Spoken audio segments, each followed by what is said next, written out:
Yeah. So no cameras, I guess. Yeah, I stay North Ave. The lighting is so bad you won't be able to see me anyway. I just don't understand why it's telling me I don't have a camera. I definitely have a camera. Eh, stuff happens. All right. Well, yeah. So I guess we're just waiting on Louisa at this point, and then can kind of move forward. I wanted to do like basic introductions also because I know we haven't all met each other. Right. So once she joins in.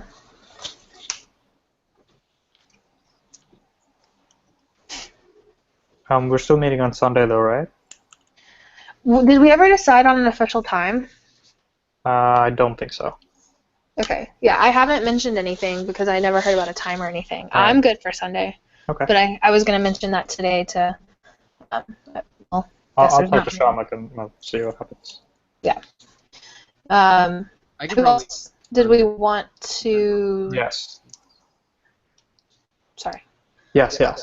Who else did we want to include for Sunday? It's.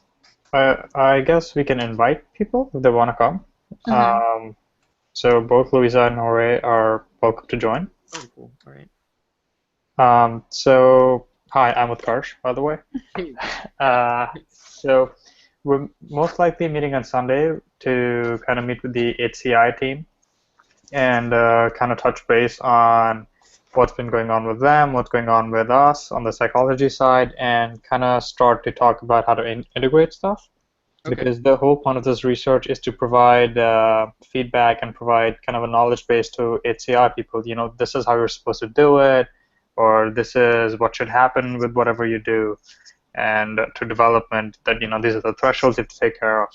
So we're trying to move towards that stage now. So it might be interesting for you to come, you know, just to see how that integration happens, or just listen in, contribute, whatever. I mean, you don't have to, but if you want, you're welcome to join. Yeah, I mean, if you guys don't have a finalized time yet, right? No, not yet. Okay, yeah. I mean, just you guys could let me know via email, and I could let you know if it will be like convenient if I could pass by. Sure. I think it'd be nice at least to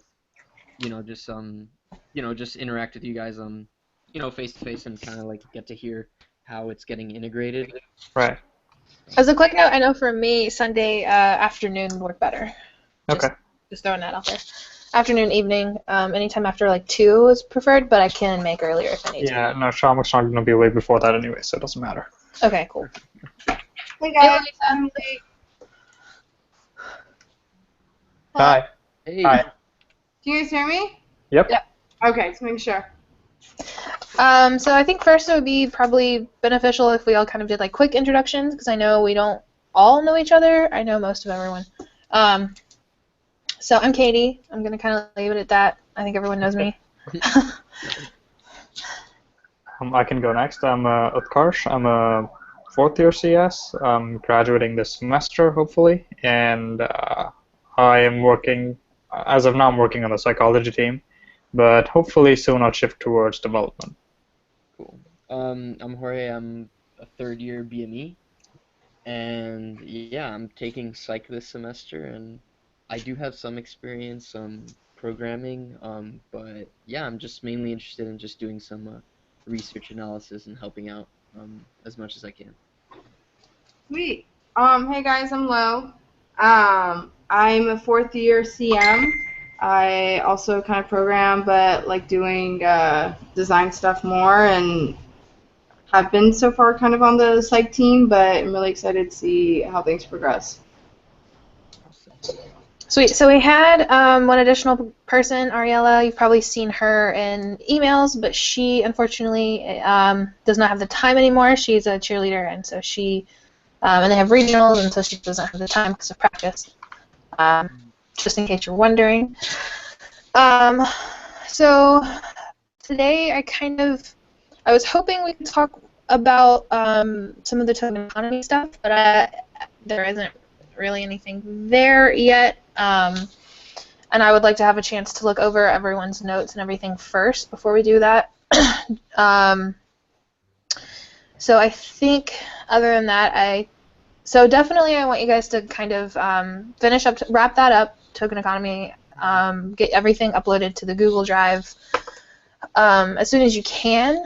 But then for today, I did want to kind of talk about a different research path we're kind of talking about, which is memory encoding.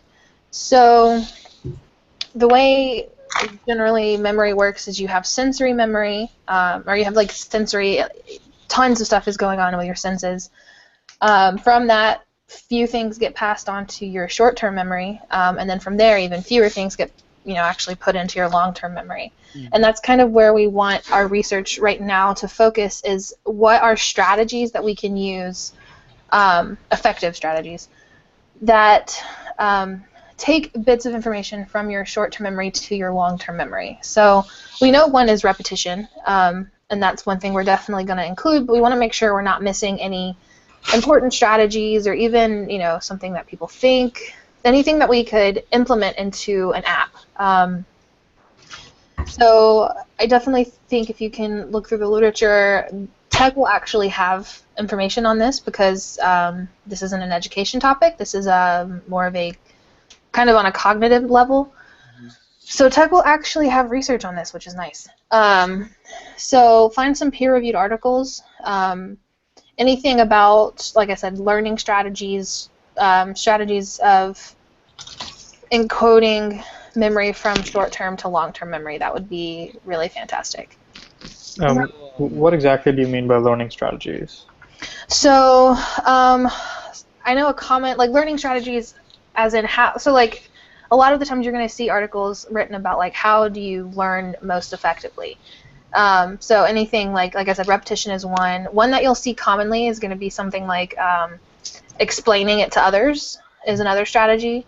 Right. I know that's one we're taking into account. So anything like that, any strategy that we can implement to take information from short-term memory to long-term memory. Okay. Cool. I know we talked about relearning. So the concept of like, just taking what you've learned and then just like on a scheduled basis kind of touch up again on it. Mm-hmm. So maybe if that were integrated to moving from like some module to another module, like I know maybe like doing an assessment right after your module, but maybe during a time that you're starting another module, or I don't know how this works, right? But potentially you could do, hey, like do this review for a chance of this many whatever points, what have you, and then it'll increase retention. Kind of like mini games. Yeah. I mean, like that could work, right? So maybe playing the same kind. I don't know to what extent. Again, this is all being done on, but like just reinforcing through, like you said, repetition, but like after another concept was introduced, just so that they kind of retain it better, Right. done more than once, right? So. So, Katie, do you think it makes sense to look at reinforcement stuff as well along with memory encoding, or should we just focus on memory right now? So reinforcement, so token economy stuff? No, so like he talked about repeating stuff, so could we maybe look into reinforcement schedules for that, since you know a lot about that stuff? Yeah, we definitely can. Like look into it as in like what the literature says, or me just give you an overview. Well, we can start with your overview. Yeah, so with reinforcement schedules, the way it works generally is that when you're establishing a behavior at first, use what's called continuous reinforcement, which is for every behavior give some sort of reinforcement. But at that point, you have to kind of wean that off, because otherwise it just is kind of monotonous. And the behavior will actually stop. So what you have to do is kind of wean that off and use what's called variable ratio schedule. And what that is essentially on every X number of behaviors, and we can set that to whatever. So every 5 behaviors, on average, reinforce them. So sometime it's the 2nd behavior, the next time it's the 7th, one time it's the 3rd, one time it's the 4th, one time it's the 8th. And that keeps essentially it keeps the behavior going, because you never really know when you're going to get reinforced, but that promise of reinforcement is there. And that's what we, as far as like That establishing makes sense behavior. because at that point it's not like something that's expected, but something that's still enjoyed. Right. Okay. And that's been pretty proven over and over in the literature to be the most consistent way of getting a behavior established. As far as the actual reinforcement schedule itself. And so what we would do is we would set up, with the token economy, whatever we decide the actual economy is, within that you have reinforcement schedules that you have to, so we're trying to get this behavior learned. Like they need to know that the behavior, so answering a question right is, or whatever the behavior is going to be reinforced. And once they know that, it doesn't, we have to figure out how, and I guess, yeah, this would come from the literature, how, or actually maybe Tatiana or someone in the actual education side would have a better idea. Okay. But like how to keep them continuing to go through the app without getting like bored or without feeling like this is impossible. Like they need to be constantly reinforced, but like I think this would be a, like Candy Crush and like some of those other games, right? Like when they introduce their version, their currency or what have you, like at starting the application, you tend to get bombarded with like all these like free points and stuff, and then you steadily get used to like this it implements like a timer system too, so you have like a visual like cue as to like when you would be rewarded if you continue, like having the app open. And maybe like for every game that you exercise that you complete, it like reduces the timer by a certain amount. I mean, like there's so many possibilities for that. yeah, for yeah. sure. I think it'd be a good discussion point for the meeting with the HCI team as well, because they have probably come across literature about engaging people and increasing adherence, so people actually use the app more and more. Mm-hmm. So it might be interesting to see how ethically we could do that and kind of force learning along with it. Right. True. Yeah, for sure. We should definitely bring that up Sunday. Yeah. Okay. Do you want to go over the token economy stuff that you know, and Jorge, what you have? I know you haven't documented a lot of what you found, but maybe just go over what you thought was interesting or what we could use, maybe. Okay, yeah. So like I said, I went over like several classroom scenarios. One being like a college level uh class and just talking about increasing student participation through a token economy, and it was just a professor essentially giving like these tokens. They were pieces of wood, right? Like just to his students after they Related to answered a question. the good game. Hmm? There's like a game that I read along with it. I don't know if you're talking about the same one. Oh no, I think it's different. But Okay. like it was pretty straightforward. He said he promised like a quarter point on like the next exam for every question you answer correctly.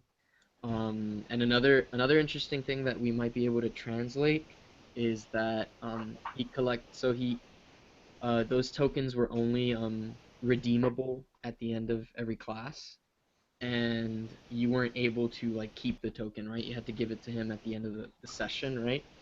So that can also be applied to kind of I don't know, What was the increase. reasoning for? I understand having a set time of when you can use your tokens. It's like at the end of a class. What was the reasoning for not being able to keep them later? So they said very similar to, I guess, like how you do variable ratio or like variable ratio schedule or what have you, with like feeding a dog like treats. You don't want to like use up all your resources like just giving your dog treats every time it sits down, right? That's why you make it like a variable ratio or what have you. Mm-hmm. So what he did was he didn't want to get all these tokens so that kids would just like lose them, right? Like after class they'd like keep them, and then he'd have to bring more tokens to every class. So I think it was kind of like a happy mistake, but I think that by doing that you're kind of increasing overall investment in that individual session by the participants. So I don't know if that could lead to anything. Maybe like I just thought that was interesting. That Yeah, that he is interesting because I wonder if, since we're doing, obviously we wouldn't be handing them anything in person, it would all be right, exactly. tracked through the app. So I wonder, because I was kind of thinking, if someone wants to like bank up all of their tokens and spend those tokens on something different, and maybe one person is just like, I would rather just use 5 tokens a day. So I wonder, that's something to look into for sure. Um, Maybe they could have 2 different types of tokens, one for like daily tokens or daily rewards, and one that accumulate for whenever you want to use. Right. I think that would work because if you look at like the Kardashian game, that is surprisingly doing a little. Oh yeah, I saw that. So many high ratings. Oh my god, it's ridiculous. Anyways, if it was for any other cause, it'd be great, but it's not. What they do, because my friend plays it, is you get like certain amount of like coins throughout the day just by like clicking certain things and doing little things. But then like by accomplishing bigger goals, you get better stuff, or like it comes randomly like as a gift or something. The more you play. Okay. I want to say Shamak also talked about he and the HCI team had come up with 2 different tokens as well. And one was for, and I think this would make sense, one was like something like for bigger events, and one was for like more, like maybe throughout the games, and one was after testing. I can't remember exactly what he said, but he had already mentioned the idea of using 2 different tokens as well. Okay. So that would play into this idea. All right. Okay, cool. I haven't had a chance to really look over Ariella's stuff that much. One thing I did notice in her notes that I would like to potentially talk to the HCI team about as well is, so in her article, in addition to giving out tokens for behaviors, they also, like rewards unrelated to like objects were granted, so they were given like verbal praise or time to do a different activity, or they were able to, because this was with a child, so they were able to have a friend over, or the family went out and did played a game or something.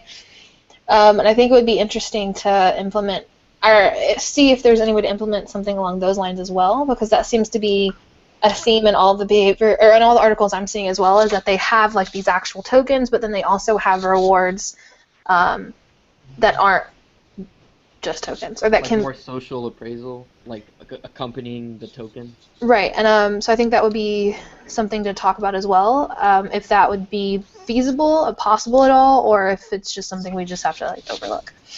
I mean, I think that's something that's pretty straightforward to do on their side, and I think it just makes the presentation of whatever token that they gain more relevant, right? I'll say, I don't know, hey, here's 5 whatever, great job on the last exercise or something, keep up the good work. Mm-hmm. That's what we're talking about here, right? Something. Well, so keep up a good job, or good, things like that, implementing praise, or I think praise would be the easiest to implement in this situation. But having something other than just here are some coins, making it a little bit more uplifting. Right. So I think at the beginning. Yeah. Oh. No, go for it. Oh, thanks. I was playing a video game the other day, and something that I really liked was it was a shooting game, so you could get different kinds of guns. So I think that the purpose of this, though, something that we can implement is you're round through whatever, and you get now you get to jump, or you get to have Spider-Man, whatever, a different kind of skin or a different kind of feel for it for a couple seconds. That way, or maybe a minute, or until you lose or get something wrong. But it gives you that extra kind of little burst of continue doing what you're already doing, but just in a more fun, unexpected way, to keep things fresh. Other than so doing something other than the learning part of it is what you're saying? To do something other than just praising your coins, giving the player an alternate form of playing the game just for a little bit, just as a snapshot. Like for the guns, you could get like a freeze gun, you could get a flame gun, like nothing like super duper exciting, but it still like encouraged replay because you wanted to see what the next one was.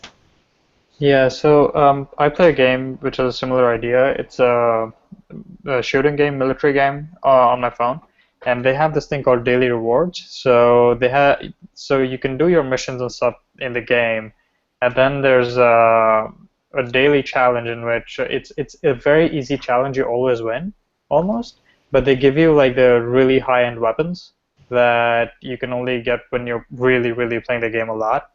And you kind of love working with them and you want to buy them, so you play more, so you get more coins and stuff.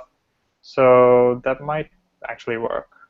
We could do like a calendar, like play X amount of days if you unlock the possibility of getting one of these 3 things, like, you know? Yeah. True, true. Yeah, that makes sense. So exciting. No, that's good, because then you can also implement like random. I mean, you could add new things, like people could add it through the App Store, like you could buy new things if this was to go public, commercial. Okay. What do we have to do for the memory stuff? 2 papers, I guess? Yeah, I think 2 papers would be good. That will give us a good idea of any strategies. Also, if we can, I'll create another sort of note, like outline for notes, but keep track of what articles you do. Like, I'll make even just like a Google Doc. Keep track of what articles you do in that Google Doc, so that no one's doing the same document or the same article. Just because that's so not efficient. So even if you want to like today go and like claim these 2 articles and say like, here's the article title and here's I do that. So I work in a lab and I literally do that all the time. I'll be like, here are the articles I'm doing. I found them. Don't take them. Right. So if you like even want to do that, that's fine. But just keep an eye on that before you like read a whole article and find out somebody's already done it, just because that's just a waste of everyone's time. Okay. Or actually, not everyone's time. Your time. Yeah, so I'll go ahead and create that, and I'll create some basic notes as to like what questions we really want answered. So yeah, and make sure you're using that. And upload your articles to the drive as well. Upload what? The actual like PDF of the article to the drive as well. Because I'll probably go through and skim them and all that anyway, just out of general curiosity on my part, because this is actually relevant to life. Okay. Anything else for today? I don't think so. Those are the main things I wanted to cover. I would say on Sunday. Yeah, so I mentioned once, but most likely we have a meeting on Sunday with the HCI team and the psychology team. So we're kind of trying to talk about. So the HCI team has questions about the theme and what kind of characters to use and stuff. So we're going to talk about that, and we're going to brush up on everything that's there for the token economy on the drive and whatever you guys have researched, and we're going to try and talk about how we're going to translate that into an actual app. Okay. So you're not required to come, but you're most welcome to. Oh, I would love to. Let us know, yeah. Okay, so we haven't decided on a time yet. So our time depends less on us, more on the other people. Okay. We should have a time probably by tomorrow night, and once we do, we'll send out an email with the location and time. And if you can make it, great. Yeah. Well, Yeah. also, if you could, I would say Sunday would be a decent kind of deadline for token economy stuff. That way I can give myself some time to read through everything and collect anything that I think is like interesting and be able to present that as well on Sunday. So how many articles do you want for that? 2 was kind of the general goal, at least 2. And if you're finding yourself just like extremely interested and enthralled and want to do more, like that's great. But yeah, 2 was kind of the number. Okay, cool. All right. And then same for the long-term memory stuff. So. And of course that'll have a longer. I'll set another meeting and we can discuss everything we've talked about or everything you've read with that. But that'll be probably sometime Oh my gosh, I don't know because I'm gonna be gone.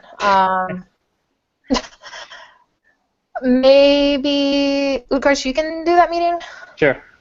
because I'm gonna be gone for like a solid 2 weeks. No, I'm fine doing that. That's fine. Okay, cool. Yeah. So we'll set that up later though. Cool. All right, cool. I think that were the main talking points I had for today. All right. Yeah, Thanks for joining, and hopefully see you guys on Sunday. Sounds great. See you guys then. Bye. Bye. Bye. Hi. Hey. I think that went well. Yeah, I think so too. And you can definitely tell Jorge is actually. I was nervous that he was just saying he was going to do the reading and hadn't actually done it. But you can tell he's actually read. Right. So that was like the biggest positive that came out of that. Okay. For me, at least. And Sunday afternoon or evening is fine with you, right? Yeah, absolutely. Okay. So, okay. I'll talk to Shamak and let's try to schedule something for Sunday. All right, sounds good. All right. See you. Have a nice night. See you later. Bye. Bye.